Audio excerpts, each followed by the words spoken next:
नमस्कार दर्शकों, मैं गौरव विजन आईएएस के इस प्लेटफॉर्म पर आप सभी का स्वागत करता हूं। जैसा कि हमें मालूम है कि यूपीएससी मेंस 2023 एग्जामिनेशन कुछ ही दिनों शेष है। ऐसे में जो भी छात्र इसमें शामिल हो रहे हैं उनके सामने अनेक प्रश्न उठते हैं जो कहीं न कहीं उनकी प्रिपरेशन को अफेक्ट भी करते हैं और अल्टीमेटली उनके परफॉर्मेंस को अफेक्ट करेंगे। इन सभी प्रश्नों पे चर्चा करने के लिए हमारे साथ विजन आईएएस फैकल्टी की तरफ से सोना मैम उपस्थित है। मैम, आपका बहुत बहुत स्वागत है। Thank you sir. मैम, आप फैकल्टी के तौर पे भी स्टूडेंट से इंटरेक्ट करते हो, मेंटरिंग में भी स्टूडेंट की हेल्प करते हो। मैं बस डिस्कशन स्टार्ट करें उससे पहले आपसे ब्रीफली जानना चाहूँगा कि वो कौन से डाउट्स हैं जो इस समय इस स्टेज पे स्टूडेंट फेस करते हैं जिसका उन्हें सॉल्यूशन चाहिए। जी गौरव, आपने बिल्कुल सही कहा। अब परीक्षा काफ़ी नज़दीक है और ऐसे समय में छात्रों के लिए, एस्पिरेंट्स के लिए काफ़ी सारे कंसर्न्स हैं जो बने रहते हैं और बार बार वो चीज़ें डिस्कस भी करते रहते हैं, जैसे कि इस लास्ट टाइम में क्या पढ़ा जाए, क्या नहीं पढ़ा जाए। ठीक है, हमें अगर सिलेबस को रिवाइज करना है तो बेस्ट पॉसिबल वे से हम उसे कैसे रिवाइज कर सकते हैं। अच्छा, उनके कंसर्न सिर्फ यहीं तक सीमित नहीं रहते, बहुत छोटे छोटे डाउट्स भी कई बार देखने को मिलते हैं जो कि मेजर रोल जो है प्ले करते हैं इस एग्ज़ाम को क्वालिफाई करने के लिए। जैसे मेंटल स्ट्रेस से जुड़े हुए डाउट होते हैं कि हमारा स्लीपिंग पैटर्न सही नहीं हो पा रहा है, फूड हैबिट्स कुछ हमारी जो है एप्रोप्रिएट जैसी होनी चाहिए नहीं हो पा रही हैं। कई बार लैक ऑफ मोटिवेशन या डीमोटिवेशन का हम सामना करते हैं। तो ये सारे कंसर्न हैं जो समय समय पर मेरे सामने आते रहे हैं। ओके मैम, बिल्कुल सही कहा आपने। तो आपने जैसे बताया, अगर हम इसको ब्रॉडर कैटेगरी में बांटें तो हम समझेंगे कि कुछ एकेडमिक रिलेटेड है, कुछ फिजिकल एंड मेंटल हेल्थ से रिलेटेड भी है और एक कहीं नहीं कॉन्फिडेंस और मोटिवेशन से भी रिलेटेड है। तो इस पे हम विस्तार से चर्चा करेंगे एक एक पहलू को लेके। तो सबसे पहले हम एकेडमिक एस्पेक्ट पे बात करें मैम, तो मेरा आपसे पहला प्रश्न ये है, ऐसे समय में स्टूडेंट को आप क्या सजेस्ट करेंगी? उनके सामने ऐसे क्वेश्चन आते हैं, क्या पढ़ें क्या छोड़ें, रिसोर्स मैनेजमेंट को बहुत सारा डाउट रहता है, तो आपकी इस पे क्या राय है? सर, जहाँ तक बात है रिसोर्स मैनेजमेंट और सिलेबस मैनेजमेंट, तो चाहे आप तैयारी के किसी भी स्टेज पर हो, इवन अभी जैसे कि मुख्य परीक्षा के कुछ दिन बचे हुए हैं, अगर हम स्पेसिफिकली इसी फेज़ को जो है हाईलाइट करते हुए बात करें तो यहाँ भी आपको क्या पढ़ना चाहिए, किस चीज़ पर कितना फोकस करना चाहिए, इसकी इंसाइट देने का जो कोर रोल है वो प्ले करता है हमारा सिलेबस और प्रीवियस ईयर क्वेश्चन पेपर्स। दोनों को लिंक करके आपको ये देखना होगा कि कौन से ऐसे एरियाज है जहाँ से ज़्यादा पोटेंशियल है क्वेश्चन बनने की। ठीक है, ये तो हुआ कि हम एग्ज़ाम पैटर्न को समझते हैं। दूसरा, आपको अपनी स्ट्रेंथ और वीकनेस को भी आइडेंटिफाई करना पड़ेगा कि कहाँ, किस पेपर के कौन से सब्जेक्ट में आप में कैसा परफॉर्म करने की स्ट्रेंथ है और उसी के अकॉर्डिंग आपको अपनी एक स्ट्रैटेजी, एक रणनीति डिवाइस करनी पड़ेगी। अब जहाँ मैं बात कर रही हूँ रणनीति की, तो मैं एस्पिरेंट से चाहूँगी कि वो बिल्कुल केयरफुल रहें। जो भी उनका स्टडी प्लान हो वो व्यवहारिक होना चाहिए। आपने भी ये देखा होगा कि कई बार हम सब कहीं ना कहीं तैयारी के क्रम से जुड़े रहे हैं तो हम अत्यधिक अव्यवहारिक प्लान बना लेते हैं। अव्यवहारिक इन द सेंस हम ऐसे टारगेट सेट्स कर लेते हैं, ऐसे टारगेट हम बना लेते हैं जो हम पूरे ही नहीं कर पाते और उससे हमें डीमोटिवेशन जो है अंततः वही मिलता है। तो थोड़े व्यवहारिक प्लान बनाएं, अपने आप पर विश्वास रखें कि जब एक पर्टिकुलर क्वेश्चन किसी टॉपिक से आपके सामने आएगा तो आपकी पूरी एनर्जी उसी टॉपिक, उसी क्वेश्चन पे चैनलाइज होती है। तो डेफिनेटली अगर आपने उस टॉपिक को ठीक से पढ़ा है तो आप उसका आंसर देने की स्थिति में रहेंगे। और बाकी एक सिंपल सा जो सजेशन है वो यही है कि सारे टॉपिक्स का जो ब्रॉडर फ्रेमवर्क है एटलीस्ट वो आपको क्लियर होना चाहिए कि कैसा भी क्वेश्चन बने एक क्वालिटी, एक गुणवत्तापूर्ण उत्तर देने की स्थिति में आप रहें। बिल्कुल मैम, आपने रिसोर्स मैनेजमेंट को लेकर विस्तार से बताया। एक प्रॉब्लम स्टूडेंट फेस करते हैं और इस मोमेंट पे ये प्रॉब्लम जेन्युइन भी है कि रिवीजन नहीं होना। रिवीजन नहीं होने से उनको सबसे प्रॉब्लम की एग्जाम में आखिर लिखेंगे क्या। जी। तो अगर हम आपसे एक चीज़ पूछें कि ऐसे स्टेज पे आके स्मार्ट रिवीजन टेक्निक क्या हो सकती है? बिल्कुल, बिल्कुल आप सही बात कर रहे हैं कि स्मार्ट रिवीजन तो इस एग्ज़ाम को क्वालिफ़ाई करने के लिए एक की का रोल प्ले करता है। हमने एक दोहा भी सुना है, करत करत अभ्यास के जड़मति होत सुजान, रसरी आवत जात ते सिल पर परत निशान। तो ये दोहा जीवन के हर एक क्षेत्र में इक्वली अप्लीकेबल है। एक एस्पिरेंट के लिए भी जो है ये एक मैसेज देता है कि आपको अभ्यास करना पड़ेगा। अभ्यास दोनों तरीके से हो सकता है। अभ्यास पढ़ते टाइम भी आपको बार बार रिवाइज करके अभ्यास करना, और दूसरा लेखन अभ्यास, दोनों इसमें इंक्लूड हो जाते हैं। जहाँ पर मैं बात करूँ रिवीजन की, तो रिवीजन जो है मल्टीपल रिवीजन, लिमिटेड सोर्सेज का एस्पिरेंट्स सबने टोपर स्ट्रोक सुना होगा, सबके द्वारा यही एक सुझाव दिया जाता है कि सीमित स्रोत और अधिकतम रिवीजन, यही की है इस एग्ज़ाम को क्वालिफाई करने की। हाँ, कुछ स्पेसिफिक एरिया अगर मैं यहाँ पर हाईलाइट करना चाहूँ, कुछ कोर एरियाज़ है जहाँ पर एक एस्पिरेंट फोकस कर सकता है अपने रिवीजन को स्मार्ट बनाने के लिए, क्योंकि जैसा आपने कहा स्मार्ट रिवीजन आज के टाइम में काफ़ी क्रिटिकल रोल प्ले करता है। तो सबसे पहले की वर्ड्स जो हैं पूछे जाते हैं एग्ज़ाम में, उन पे फोकस कर सकता है एक एस्पिरेंट। वहाँ से हमें कंसेप्चुअल क्लैरिटी भी मिलती है, ठीक है, और उनकी क्लियर डेफिनेशन अगर हमारे पास होती है तो वो ओवरऑल हमारे आंसर की क्वालिटी को एनरिच करते हैं, ठीक है।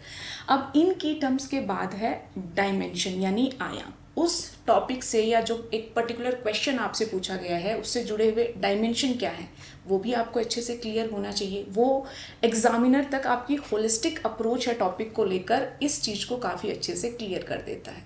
और अगर हम इसके बाद आगे बढ़ें तो ठीक है, हमने की टर्म्स की भी बात की, डायमेंशन की भी, लेकिन जो हम लिखते हैं उसे प्रमाणित कौन करता है? तथ्य, फैक्ट, फिगर, डेटा, तो वो भी क्रिटिकल रोल प्ले करते हैं, तो उनका भी हमें बार बार दोहराव करना चाहिए। और साथ ही हमारे पास कुछ अच्छे जो केस स्टडीज़ हैं, कुछ अच्छे एग्जाम्पल्स हैं, वो भी हमारी रिवीजन लिस्ट में शामिल होने चाहिए, क्योंकि यही है जो आप एंड में रिवाइज करते हो, अपने आंसर्स में फाइनल एग्ज़ाम में इंक्लूड करते हो, तो इससे आपके आंसर्स की क्वालिटी एनरिच होती है। तो इनका दोहराव समय समय पर करते रहना अत्यधिक महत्वपूर्ण है। ओके मैम, यहाँ पे मेरा एक छोटा सा और प्रश्न है। जैसे हम इतनी सारी बात करें, बहुत सारे ऐसे भी होते हैं कि इस स्टेज पे आके कुछ नए करंट अफेयर्स की चीज़ें चल रही होती हैं, तो स्टूडेंट को लगता नहीं ये भी पढ़ लेना चाहिए। तो मैं आपसे बस ये जानना चाहता हूँ, क्या इस स्टेज पे कंटेंट इनरिचमेंट का कोई स्कोप है? जी सर, डेफिनेटली कंटेंट एनरिचमेंट का स्कोप है, लेकिन यहाँ पर कंटेंट एनरिचमेंट को लेकर जो अप्रोच होनी चाहिए वो थोड़ी सी मैं कहूँगी कि अलग होनी चाहिए। जैसा कि आप बता रहे थे कि नया नया मटेरियल हम देखते हैं और हमें लगता है कि नहीं, जो किसी दूसरे एस्पिरेंट ने तो पढ़ लिया होगा बट मैंने नहीं पढ़ा है, और हमें ये भी लगता है कि क्वेश्चन तो इसी मटेरियल से बनेगा जो मैंने नहीं पढ़ा है। तो ये अप्रोच यहाँ पर काम नहीं करती है। जब कुछ दिन एग्ज़ाम के बचे हैं, आपको किसी भी नए तरह के मटेरियल के साथ कोई ट्राई करने की आवश्यकता नहीं है।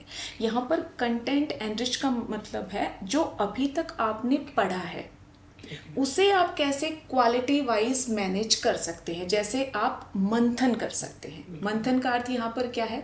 आप बैठे विचार कीजिए कि हाँ, ये गिवन टॉपिक मैंने पढ़ा है, इस पर अगर कोई क्वेश्चन बनता है तो क्या कुछ अच्छे फ्लो चार्ट मेरे पास है, अच्छे डायग्राम्स मेरे पास है, अच्छा डेटा मेरे पास है, ठीक है, अच्छे एग्जाम्पल्स हैं मेरे पास। तो ये सारी चीज़ें यहाँ पर कंटेंट एनरिचमेंट में आपकी हेल्प करेंगी।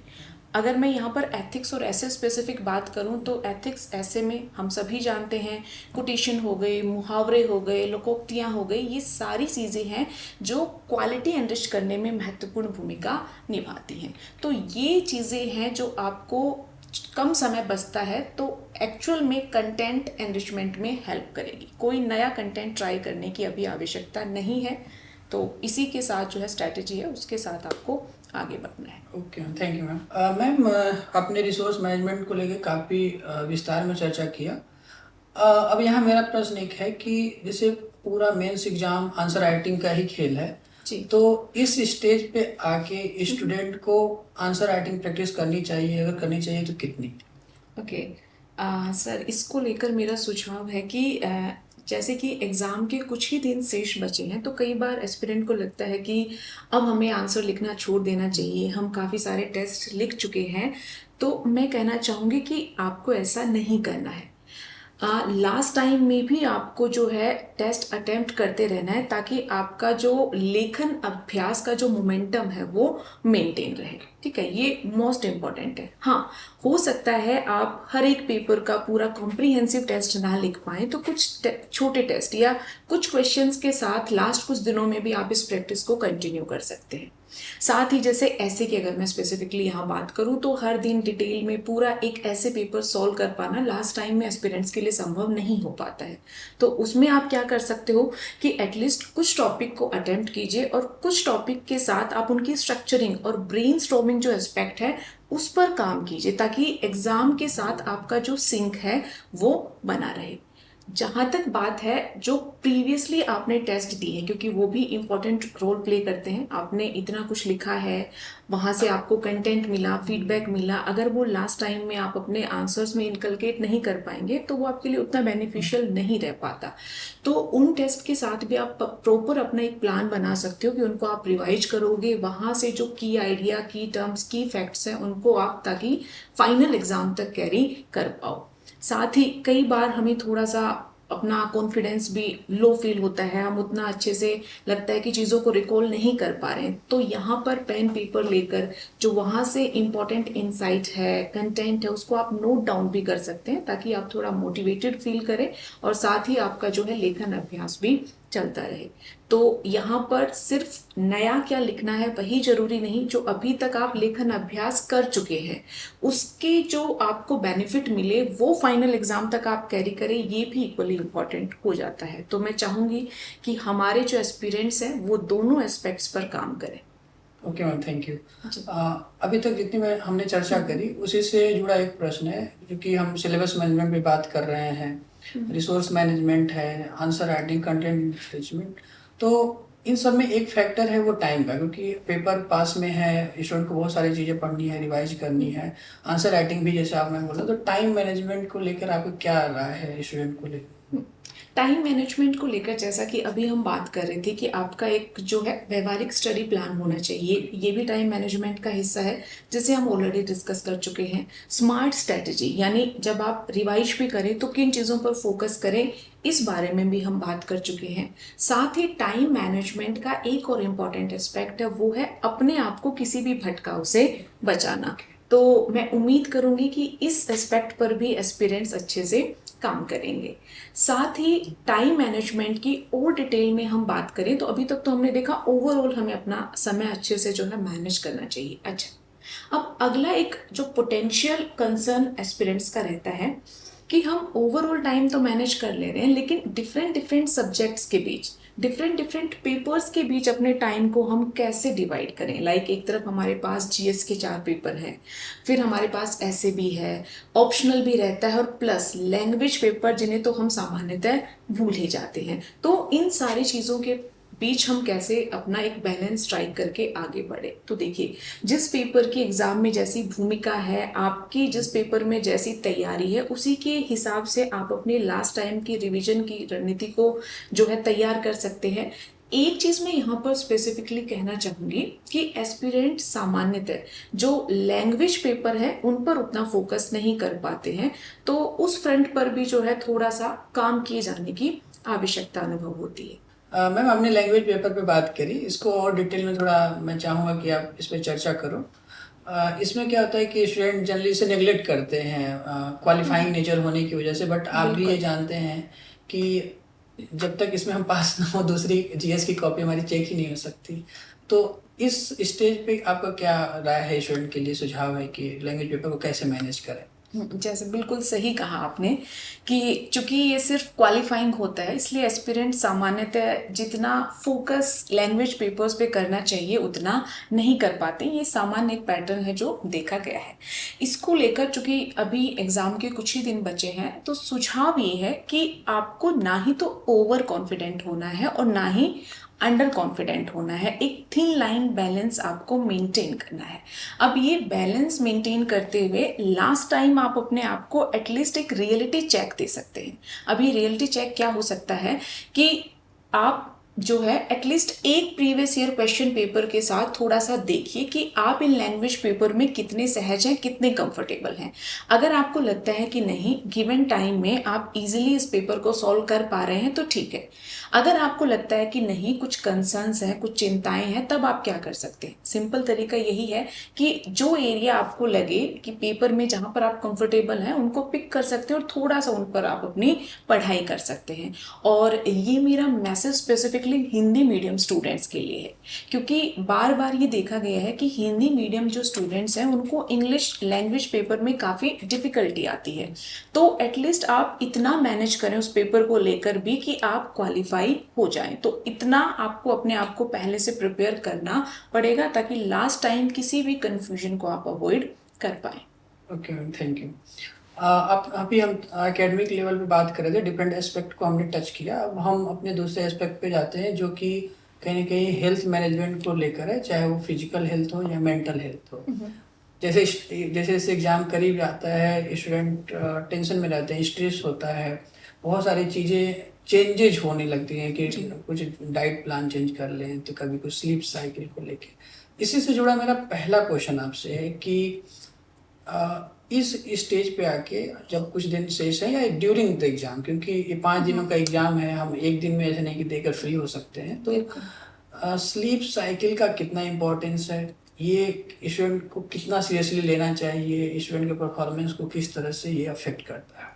जी सर, बिल्कुल। मेंटल वेलबींग तो की है इस एग्ज़ाम को क्वालिफाई करने के लिए, क्योंकि लास्ट टाइम में हम देखते हैं कि जब आपका मानसिक स्वास्थ्य सही रहता है तभी आप परीक्षा में परफॉर्म कर पाते हैं। आपका जो क्रिएटिव एस्पेक्ट है वो तभी सामने आ पाता है। तो इसी को लेकर जो आपने स्पेसिफिक क्वेश्चन पूछा स्लीपिंग साइकिल को लेकर, तो सबसे पहले मैं ओवरऑल जो है एक आपको कितना प्रॉपर रेस्ट करना चाहिए और ये जो है रेस्ट करना कितना इम्पॉर्टेंट है, इसी पर चर्चा करूंगी और इसी के साथ हम स्लीपिंग साइकिल का जो इम्पोर्टेंस है उस पर भी आएंगे। सी आई थिंक सारे एस्पिरेंट इससे लिंक भी कर पाएंगे। आप लोगों ने देखा होगा कि जब बाघ या टाइगर है, जब उसे छलांग लगानी होती है तो छलांग लगाने से पहले वो 2 कदम पीछे खींचता है। इसका क्या कारण है? ताकि वो अपने आप को री एनर्जाइज कर पाए। तो यही सभी एस्पिरेंट्स के लिए भी जरूरी है कि परीक्षा के कुछ दिन पहले आप अपने आप को पर्याप्त आराम दें, पर्याप्त रेस्ट दें। और जब रेस्ट और आराम की बात होती है तो उसमें आपका जो सोने का पूरा पैटर्न है, स्लीपिंग साइकिल है, वो क्रिटिकल रोल प्ले करता है। एटलीस्ट आपको 7 से 8 घंटे की अच्छी नींद लेनी होगी, तभी आप जब कुछ दिन पहले पढ़ रहे हैं उसमें भी अच्छा परफॉर्म कर पाएंगे और साथ ही फाइनल एग्जाम में भी आप फ्रेश माइंडसेट के साथ जा पाओगे। तो ये जो स्लीपिंग साइकिल है ये काफ़ी इंपॉर्टेंट रोल प्ले करता है। इसी चीज को लेकर स्लीपिंग तो इम्पॉर्टेंट है, अब आपको स्लीपिंग का जो पैटर्न है वो आपके बायोलॉजिकल क्लॉक से अगर अलाइन हो तो ये जरूरी बनता है। कैसे, इसका मैं एक एग्जांपल देती हूँ। मेंटरिंग के तहत अलग अलग एस्पिरेंट से हमारा इंटरेक्शन होता रहता है। तो एक एस्पिरेंट्स जो अध्ययन में काफ़ी अच्छे थे, मेंस उन्होंने ऑलरेडी 2 बार क्वालिफाई किया हुआ था, तीसरी बार भी वो मेंस लिख रहे थे। तो तीसरे मेंस में उन्होंने क्या शुरू किया कि रात भर जग जग कर लाइब्रेरीज में बैठकर पढ़ना शुरू कर दिया। अब लास्ट डे वो रात भर सो ही नहीं पाए क्योंकि उनके बायोलॉजिकल क्लॉक रात में जगने और दिन में सोने के लिए तैयार हो चुकी थी। अब हमें पता है हमारा एग्जाम टाइम है वो तो अपने शेड्यूल टाइम पे होगा। तो फाइनल क्या हुआ कि वो सो नहीं पाए, उसके चलते मेंटली वो फ्रेश नहीं फील कर पा रहे थे और उनके एग्जाम्स में जितनी अच्छी उनकी परफॉर्मेंस होनी चाहिए थी उतनी अच्छी नहीं हो पाई। और अंत में आप देखोगे कि एक एस्पिरेंट जिन्होंने इससे पहले 2 मेंस क्वालिफाई कर लिए थे, सिर्फ अपने बायोलॉजिकल क्लॉक को सही नहीं करने के चलते तीसरे मेंस को वो नहीं क्वालिफाई कर पाए। तो आप लोग समझ सकते हैं कि अपना स्लीपिंग पैटर्न सही करना, बायोलॉजिकल क्लॉक के साथ अपने स्लीपिंग पैटर्न को अलाइन करना आपके रिजल्ट को कितना बदल सकता है। तो आई थिंक कि आप लोग इसकी इम्पोर्टेंस समझेंगे और अब जितने भी दिन शेष है उसमें कोशिश करेंगे कि रात के समय में पर्याप्त विश्राम करें और दिन का समय अध्ययन का है तो उसे आप अध्ययन के लिए डिवोट करें। Thank you ma'am. एक और है फैक्टर, चाहे कोई भी मेंस जो दे रहा है, इन जनरल कोई भी स्टूडेंट होता है, सोशल मीडिया। जी जी। Social media day to day life को अफेक्ट करती है, टाइम कंज्यूमिंग भी है। तो खासकर वो स्टूडेंट जो अभी एग्ज़ाम देने वाले हैं, क्योंकि बहुत सारी जानकारियाँ होती हैं जो हम नेट से ही प्राप्त करते हैं, बट वो कहीं न कहीं टाइम भी कंज्यूमिंग कंज्यूम होता करती है। है। तो इसको लेकर आपका क्या राय है? दूसरी चीज़, इसको एक वर्ड भी यूज़ करते हैं हम लोग, डिजिटल डिटॉक्स। बिल्कुल। तो इसको मैनेज करने के लिए क्या स्ट्रेटजी हो सकती है? जी। जैसा कि आप ही ने शुरुआत में बताया कि कुछ बेनिफिट भी स्टूडेंट्स को सोशल मीडिया से मिलता है, कहीं ना कहीं टाइम कंज्यूमिंग भी हो जाता है। तो यहाँ पर जो अभी एग्ज़ाम देने वाले हैं वो एस्पिरेंट क्या कर सकते हैं कि सोशल मीडिया को लेकर भी आप एक स्मार्ट स्ट्रेटजी अपनी डिवाइस कर सकते हैं। कैसे? जो एप्लीकेशन, जो प्लेटफॉर्म आपको इस एग्ज़ाम में कोई ज़्यादा पॉजिटिवली पे नहीं कर रहे, आप उनको ब्लॉक कर सकते हैं कुछ टाइम के लिए, आप उनको जो है डिलीट कर सकते हैं अपने फ़ोन से। ठीक है, तो ये सारा काम कर सकते हैं। दूसरा, ओवरऑल आप स्क्रीन टाइमिंग लगा सकते हैं कि आप इतना ही समय स्क्रीन के सामने गुजारें, उससे अधिक नहीं। ये सारे तरीके हो सकते हैं। लेकिन जो अच्छी ऐप्स है जहाँ से आपको अच्छी इन्फॉर्मेशन मिलती है, एग्जाम में आपको हेल्प मिलती है, आप उनके साथ कंटिन्यू जो है आगे बढ़ सकते हैं। अगर हम ज़रूरत से ज़्यादा और बिना स्मार्ट वे से जो है इस स्क्रीन टाइम का यूज किए सिर्फ सोशल मीडिया पर समय व्यतीत करते हैं, तो इसका जो है दोहरा नुकसान हमें होता है। इससे ना सिर्फ हमारा समय व्यर्थ होता है, बल्कि हमें जो है एक मानसिक आराम की आवश्यकता होती है। तो इससे हमारा मानसिक आराम भी प्रभावित होता है और हम दिन भर जो है थकान का अनुभव करते हैं। साथ ही ओवरऑल जो है स्क्रीन टाइम अधिक गुजारने से हमारी जो ऑब्जर्वेशन पावर है वो भी कम होती है, और यूपीएससी को एक ऑब्जर्वेंट एडमिनिस्ट्रेटर ही चाहिए। तो डिफरेंट फ्रंट पर आप देखोगे, डिफरेंट फ्रंट पर एक ही आउटकम आता है कि सोशल मीडिया आपके लिए वरदान भी है और अभिशाप भी है। आप पर डिपेंड करता है कि आप इसे वरदान बनाएंगे अपने लिए या अभिशाप बनाएंगे। दोनों के तरीके आपको बता ही दिए गए। हेल्थ से ही जुड़ा अगला क्वेश्चन है हमारा कि एक स्टूडेंट अपने आप को सही करने के लिए इस स्टेज पे आके डाइट प्लान चेंज करते हैं कि ये खाएं ना खाएं ऐसे करके, और विशेषकर जैसे जब एग्ज़ाम स्टार्ट होता है 5 दिन तक चलता है, उसमें भी क्या होता है कि दो शिफ्ट में पेपर हो रहा है, तो खाने को लेकर भी एक इश्यू रहता है। तो डाइट प्लान हो, या फिर कभी कभी ऐसा होता है कि पढ़ते टाइम एंजाइटी हो रही है, स्ट्रेस हो रहा है, तो उसमें हम कुछ एनर्जी ड्रिंक ले रहे हैं, कैफिनेटेड ड्रिंक ले रहे हैं। तो इन सभी चीज़ों को जो हम अपनाते हैं, स्टूडेंट को शॉर्ट टर्म में फ़ायदे भी हो सकते हैं, तो हो सकता है नुकसान भी कुछ हो। तो ओवरऑल क्या आपका व्यू है इस पे?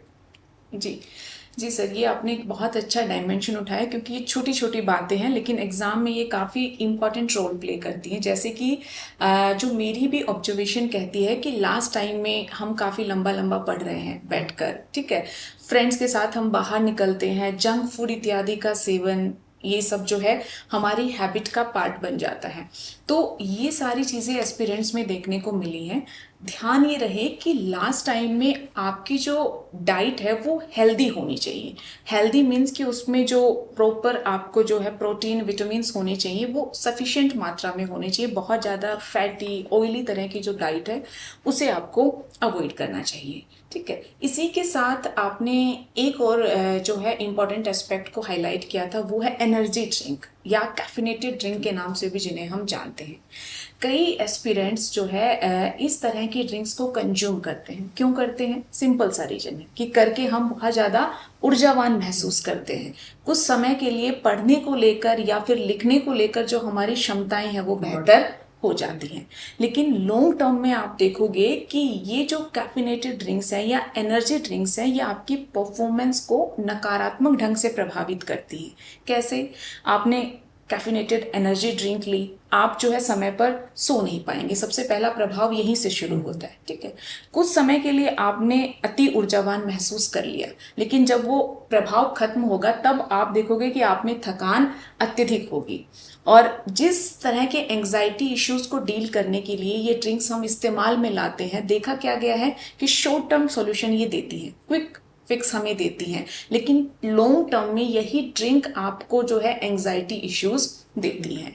तो जैसे आप हैं वैसे ही अपने आप को हेल्दी डाइट के साथ मैनेज कीजिए। और कहा भी जाता है you are what you eat. तो जैसा आप खाते हो वैसा ही आप बनते हो। तो जो है पौष्टिक आहार आपको अंतिम समय में लेना चाहिए। बिल्कुल मैम। मेरा अगला जो क्वेश्चन है हेल्थ से ही जुड़ा है, लेकिन थोड़ा सा अलग है। जैसे प्रिपरेशन के दौरान कोई भी एस्पिरेंट टीचर से मिलता है, मेंटोर से मिलता है, फ्रेंड है, फैमिली है सपोर्ट के लिए। तो इस स्टेज पे आके पीयर सपोर्ट फ्रेंड का हो, फैमिली का, मेंटर, टीचर या फेलो एस्पिरेंट हो, कितना महत्वपूर्ण है किसी भी एस्पिरेंट के लिए? सबसे पहले इसमें मैं पीयर स्ट्रोक जो सपोर्ट है उसमें जो हमारे साथ तैयारी करने वाले दूसरे एस्पिरेंट हैं उनके संदर्भ में मैं बात करना चाहूँगी। आप सभी ने जो एस्पिरेंट हमारी चर्चा भी सुन रहे हैं, आपने एक फ्रेज सुना होगा कि we all are in same boat, यानी हम सभी एक नौका में हैं। मतलब लगभग एक तरह की स्थिति में है, सब पढ़ रहे हैं, सब डर रहे हैं कि एग्जाम है, एंग्जाइटी है, ये पढ़ा है, ये छूट गया है, सब चीज़ें सब हम महसूस करते रहते हैं। तो पीयर ग्रुप जो है या आपके समकक्ष जो तैयारी वाले और अभ्यर्थी हैं उनके साथ आप अपना इंटरेक्शन बना के रखिए, क्योंकि वहाँ से डेफिनेटली आपको एक समान तरह का भाव जो है, सिमिलरिटी का जो फील है वो मिलता है। और आप देखते हो कि नहीं, मोर एंड लेस सभी की वही स्थिति है, तब आप थोड़ा सा सहज अनुभव करते हैं और कॉन्फिडेंस भी जो है आपका मेंटेन रहता है।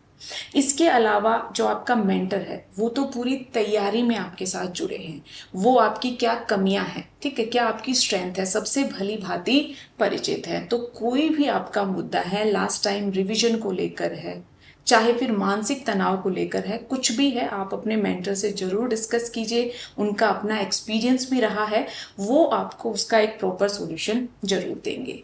और जहाँ तक बात है फैमिली सपोर्ट की, तो वो जो इमोशनल एनर्जी हमें फैमिली से मिलती है, शायद ही कोई दूसरा ऐसा स्कोप हो जहाँ से हमें इतनी इमोशनल एनर्जी मिल पाए। तो चाहे फैमिली सपोर्ट हो, आपका मेंटर हो या पीयर ग्रुप हो, सबके साथ जितना इंटरेक्शन जरूरी है उतना आपको मेंटेन करके रखना है। साथ ही मैं एक सुझाव और देना चाहूँगी, हम अलग अलग जो है मीडियम से, अलग अलग एस्पिरेंट्स जो है अलग अलग लोगों से जुड़ते हैं। अब कुछ के साथ बात करके हम सभी ने अनुभव किया है कि हमें काफ़ी अच्छा या मोटिवेटेड फील होता है, लेकिन कुछ हमें लगता है कि हमेशा जो है हमें डीमोटिवेट ही फील करवाते हैं या वो नेगेटिव वाइब हमें वहाँ से मिलती है। तो एक और क्लियर कट सुझाव है कि इस तरह के लोगों के साथ जो आपको ऐसा फील देते हैं, ऐसी वाइब देते हैं, कुछ समय के लिए आप अपना इंटरेक्शन काफ़ी लिमिटेड रख सकते हैं। जहाँ से आपको अच्छा महसूस हो, जहाँ से आपको मोटिवेटेड महसूस हो, उन्हीं लोगों के साथ आप अपना इंटरेक्शन जो है कंटिन्यू रखिए। ओके मैम, अभी तक हमने एकेडमिक प्रिपेयर्डनेस की बात करी, हेल्थ की बात करी। हम जानते हैं कि इसके अलावा भी कभी कभी ऐसा होता है कि हम हेल्थ वाइज सही हों, हमारा प्रिपरेशन भी ठीक है, बट जैसे जैसे एग्ज़ाम आता है कॉन्फिडेंस की कमी दिखती है, मोटिवेशन लूज होने लगता है। तो इसमें बहुत सारे आयाम हैं, तो इस पर हम चाहते हैं कि चर्चा करें। तो कहीं ना कहीं इस स्टेज पे आके बहुत सारे लोग बोलते, जैसे कि सजेशन भी आते हैं, एक्सपर्ट सजेशन की थोड़ा ब्रेक ले लेना चाहिए, स्टूडेंट को रेस्ट करना चाहिए। तो सबसे पहला मेरा क्वेश्चन आपसे मैम यही है कि स्टूडेंट को इस स्टेज पे आके ब्रेक लेना या रेस्ट करना चाहिए, नहीं करना चाहिए, क्या आपकी राय इस पे? ये आपने बहुत ही एक वैलिड क्वेश्चन उठाया है, क्योंकि लास्ट टाइम में एस्पिरेंट को सामान्यतः लगता है कि हम जितना पढ़ लें उतना ही अच्छे एग्जाम में हमारी परफॉर्मेंस होगी। अब हम बहुत ज़्यादा पढ़ लें, इस विचार से प्रभावित होकर एस्पिरेंट क्या करते हैं कि बीच में ब्रेक लेना ही भूल जाते हैं। ब्रेक इन द सेंस, आपने कुछ समय के लिए पढ़ा, फिर कुछ 10 to 15 मिनट का आप ब्रेक लीजिए, अपने आप को मेंटली फ्रेश कीजिए और फिर से आप अपनी तैयारी में जुट जाइए। तो ये जो ब्रेक लेना है ये वास्तव में वेस्टेज ऑफ टाइम नहीं, बल्कि ये प्रॉपर यूटिलाइजेशन ऑफ टाइम का रोल प्ले करता है, क्योंकि ये आपको री एनर्जाइज करता है और उसके बाद फिर आप अच्छे से अपना अध्ययन कर पाते हैं। तो ये है ये ब्रेक लेने की भूमिका। ओके, साथ में मैम इसमें एक चीज़ और भी हो सकता है, मतलब आप क्या कहना चाहेंगे, सेल्फ रिवार्डिंग का एक भी होता है कि आपने जितनी तैयारी कर ली आप उसमें अपने आप को कॉन्फिडेंट फील कराओ कि हाँ मैं तैयार हूँ अब एग्जाम के लिए। आप सेल्फ रिवार्डिंग जो टर्म है उसको लेकर क्या सजेशन देंगे स्टूडेंट को? बिल्कुल, सेल्फ रिवार्डिंग तो है ही। जैसे आपने एक प्लान बनाया, आपने उस प्लान के अकॉर्डिंग अपना अध्ययन किया, तो आप में वो जो है एक संतुष्टि, सेटिस्फेक्शन का भाव आता है ना।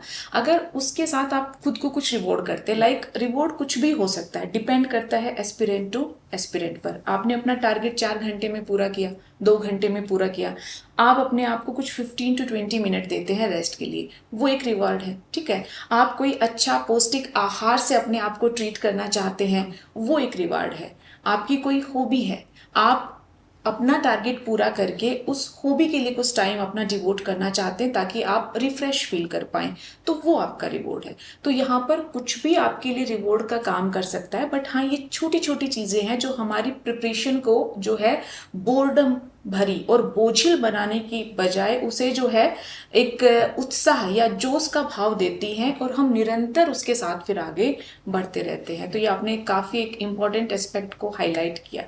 ओके मैम, एक डिफरेंट स्पोर्ट्स में हम देखते हैं, न केवल एग्जाम की, कोई भी प्लेयर जब किसी स्पोर्ट्स के लिए जाता है तो उसे नहीं पता कि क्या होगा, बट कहीं ना कहीं एक जो उसका विनिंग माइंड सेट है, विजुअलाइजेशन ऑफ सक्सेस, वो उसको बेहतर करने के लिए मोटिवेट करता है। तो क्या ये जो दोनों शब्द हैं इस एग्जाम की तैयारी कर रहे हैं, जो मेंस देने वाले हैं, उसमें हेल्पफुल होगा? जी, अपने आप को सफल होते हुए देखने का जो विचार है, साथ ही एक विनिंग माइंडसेट जो है, वो दोनों ही आपकी सक्सेस में क्रिटिकल रोल प्ले करते हैं। कैसे? क्योंकि जैसा आप खाते हैं वैसे आप बनते हैं के साथ साथ जैसा आप सोचते हैं वैसा ही परिणाम भी कई बार आता है। तो ये जो है, आप अगर विनिंग माइंडसेट रख रहे हैं या अपने आप को सक्सेसफुल होते हुए विजुअलाइज कर रहे हैं, तो ये चीज़ें क्या हैं?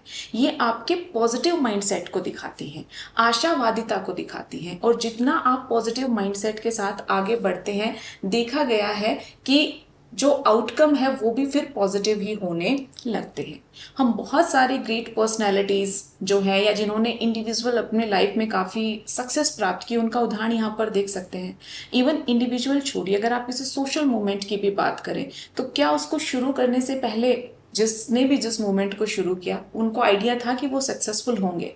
डेफिनेटली क्लियर नहीं था, लेकिन उन्होंने अपने आप को सफल होते हुए विजुअलाइज किया। वो विनिंग माइंडसेट था जिन्होंने उनको एक एनर्जी दी, एक डायरेक्शन दी। तो ये चीज़ हमारे एस्पिरेंट्स के लिए भी इक्वली अप्लीकेबल है। निराश और हताश होने की बजाय जो है सकारात्मकता में विश्वास कीजिए और उम्मीद के साथ आगे बढ़िए। Okay, thank you ma'am. इस स्टेज पे अगर एक चीज़ और भी देखा जाता है, जो स्टूडेंट अब एग्ज़ाम देने वाले हैं, कि एडमिट कार्ड को लेकर, सेंटर को लेकर एक तरह से रहता है, स्ट्रेस क्रिएट करता है। तो आपकी राय में स्टूडेंट को कैसे ऑर्गेनाइज रहना चाहिए? अब ज़्यादा सोचने की जरूरत नहीं, बल्कि जो अब होने वाला है, मे भी एग्जाम के दिन हो या उसके एक दिन पहले, क्या उन्हें करना चाहिए, कैसे रहना चाहिए? देखो, यहाँ पर हम बात कर रहे हैं लास्ट टाइम में कैसे खुद को संगठित रखें। ठीक है, हम तैयारी के क्रम की काफ़ी कुछ चीज़ें हैं जो डिस्कस कर चुके हैं। अब हम बात करते हैं लास्ट टाइम में संगठित रहने की। तो यहाँ पर लास्ट टाइम में संगठित रहना कहने का सिंपल सा अर्थ ये बनता है कि आप एग्ज़ाम के लेकर जो बेसिक चीज़ें हैं, जैसे कि आपके कुछ डॉक्यूमेंट्स हो गए, किस तरह के पेन का आप लिखने के लिए इस्तेमाल करेंगे, वो भी एटलीस्ट आपके पास होना चाहिए। और कुछ असेंशियल चीज़ें हैं, उन सब के साथ आप पहले से तैयार रहें ताकि लास्ट समय में किसी तरह की कोई भागदौड़ क्रिएट ना हो। दूसरा क्या है, यहाँ पर संगठित रहने का तात्पर्य ये भी है कि आपको पता होना चाहिए एग्जाम की बेसिक नेसेसिटीज़ के बारे में। अभी बेसिक नेसेसिटीज़ क्या है, कई बार कुछ एस्पिरेंट अपना एडमिट कार्ड भी सही से पढ़कर नहीं जाते हैं कि उस पर क्या चीज़ें अलाउ हैं, क्या नहीं है। ठीक है, इतना ही नहीं, एग्ज़ाम के समय की अगर मैं बात करूँ तो हम सीधा परफॉर्म करना शुरू कर देते हैं और इंस्ट्रक्शंस पढ़ना भूल जाते हैं। तो ये कई बार काफ़ी खतरनाक रोल प्ले कर सकता है। इसका भी मेरे पास एक छोटा सा एग्जाम्पल है। एक अभ्यर्थी थे, वो यूपीएससी का ही एक एग्ज़ाम है, असिस्टेंट कमांडेंट, उसको जो है देने के लिए एग्ज़ाम में पहुंचते हैं। उसी वर्ष से यूपीएससी ने पैटर्न शुरू किया कि एक निबंध की जगह 2 निबंध लिखने हैं। अब उन अभ्यर्थी ने जो अपना अनुभव साझा किया उसमें बताया कि उन्होंने पूरा समय एक ही निबंध लिखने में व्यतीत कर दिया, और जब वो निबंध समाप्त करके वो पेपर को देखने लगे तब बेसिक इंस्ट्रक्शन पर उन्होंने ध्यान दिया कि यहाँ तो एक नहीं बल्कि 2 निबंध तो टाइम मैनेजमेंट पेपर में खराब हो गया। तो ये बहुत ही जो है छोटा सा सुझाव है, लेकिन इम्पॉर्टेंट रोल प्ले कर सकता है आपके एग्जाम में, कि जो बेसिक गाइडलाइंस है कुछ समय देते हुए उनको एक बार अच्छे से देखें। हम सब जानते हैं या वही होगा जो पिछले साल था, ये एटीट्यूड कई बार आपके लिए जो है काफ़ी हार्मफुल हो सकता है। बिल्कुल मैम, यूपीएससी सरप्राइज भी करता ही रहता है, एग्जाम के दिन ही पता चलता है। ओके मैम, मैं लास्ट में आपसे ये जाने, स्टूडेंट के लिए कोई टिप्स ट्रिक्स हो तो आप बताना चाहें। देखिए सर, कोई टिप और ट्रिक्स तो नहीं है, बट एक पॉजिटिव माइंडसेट है जो एस्पिरेंट के लिए इम्पॉर्टेंट रोल प्ले कर सकता है, कि आप में किसी भी तरह की नेगेटिविटी है तो उसे छोड़ दीजिए। पॉजिटिव रहते हुए, ठीक है, सकारात्मक रहते हुए, आशावादी रहते हुए आप अपने एग्ज़ाम के लिए जितने भी दिन बचे हैं, जैसा कि हम पीछे डिस्कस कर चुके हैं, उसी के अनुरूप अपनी एक रणनीति बनाएं। साथ ही स्वयं में विश्वास जरूर रखें। इस यात्रा में आप यहाँ तक पहुँच चुके हो, यानी अभी आप मुख्य परीक्षा दे रहे हो, तो आपने काफ़ी कुछ अचीव कर लिया है, आप में वो एबिलिटी है। उसी एबिलिटी पर अभी भी विश्वास रखो। आप इस चरण में भी निसंदेह बेहतर ही परफॉर्म करेंगे, ये मेरा विश्वास है। जब कभी भी आपका मन विचलित हो तो एक चीज़ आप ध्यान रखें, कुछ आप मंत्र अपना सकते हैं कि ऑल इज वेल, ठीक है, और सब अच्छा ही होगा। इसी पॉजिटिव माइंडसेट, इसी तरह के पॉजिटिव दृष्टिकोण के साथ आप आगे बढ़िए, और मुझे उम्मीद है कि आप लोग निसंदेह इस परीक्षा का ये जो पड़ाव है इसे भी सफलतापूर्ण ढंग से जो है पार कर लेंगे। Thank you so much ma'am, इन सभी पक्षों पर विस्तार से चर्चा करने के लिए और स्टूडेंट को मोटिवेट करने के लिए। प्यारे दर्शकों, ये सेशन स्पेशली मेंस 2023 एग्जाम में अपेयर होने वाले स्टूडेंट के लिए आयोजित किया गया था, पर ये सभी एस्पिरेंट के लिए उतना ही हेल्पफुल होगा। इसके साथ हम ये भी जानते हैं कि यूपीएससी में जो सफलता है वो कोई पड़ाव नहीं है, बल्कि एक यात्रा है जिसमें हम कभी सफल असफल होते रहते हैं, जिससे हम बहुत कुछ सीखते हैं और इसी सीख से हम कुछ बेहतर करते हैं। ये इसमें जो आपकी दृढ़ता है वही आपको सफलता के शिखर पे ले जाएगी। हम आपसे कहना चाहेंगे कि आप मोटिवेटेड रहिए, फोकस्ड रहिए और इन सबसे भी अत्यधिक अपने आप में विश्वास बनाए रखिए। यहाँ पे मैं कवि कुंवर नारायण की पंक्तियाँ आपके साथ साझा करना चाहूँगा। जब तुम अपने मस्तक पर बर्फ का पहला तूफान झेलोगे और कांपोगे नहीं, तब तुम पाओगे कि कोई फर्क नहीं सब कुछ जीत लेने में और अंत तक हिम्मत न हारने में। इसी के साथ आप सभी को मेंस 2023 के लिए हार्दिक शुभकामनाएं। धन्यवाद।